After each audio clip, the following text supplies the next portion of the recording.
Years నుంచి journey చేస్తున్నాను.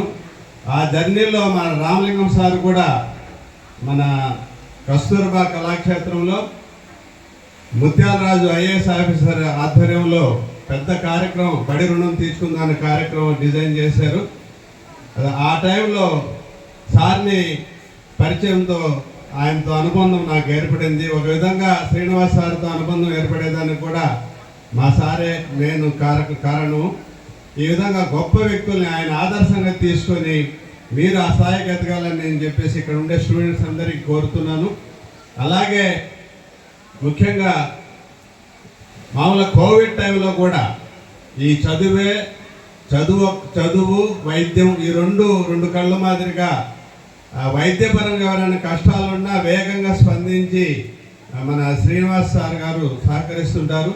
చదువులో ఎవరైనా అత్యంత పేదరికంలో ఉండే పిల్లలు ఆయన దృష్టికి వచ్చి తెలివిగల పిల్లల దృష్టిలోకి వస్తే సపోర్ట్ చేస్తుంటారు. కాబట్టి ఈరోజు నేను ఒక కోరాను సార్ని, మీరు ఇంతకుముందు తిరుపతి జిల్లాలో ఉన్నారు, ఇప్పుడు నెల్లూరు జిల్లాకు వచ్చేసారు కాబట్టి ఇక్కడ సార్ ఏంటంటే 577కి పెద్ద మార్కులాగా గొప్పగా ఫీల్ అయ్యి మిమ్మల్ని అందరినీ మెచ్చుకుంటున్నారు. పరిస్థితి మారిపోయిందిరా. ఇప్పుడు ఇక్కడ కూడా మీరు 595 స్కోర్ చేసే సామర్థ్యం ఉండేటువంటి టీచర్స్ ఉన్నారు.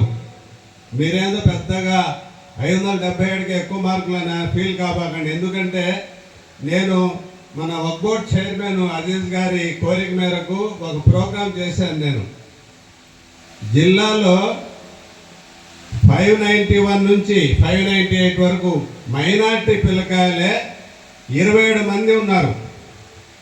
580 నుంచి 594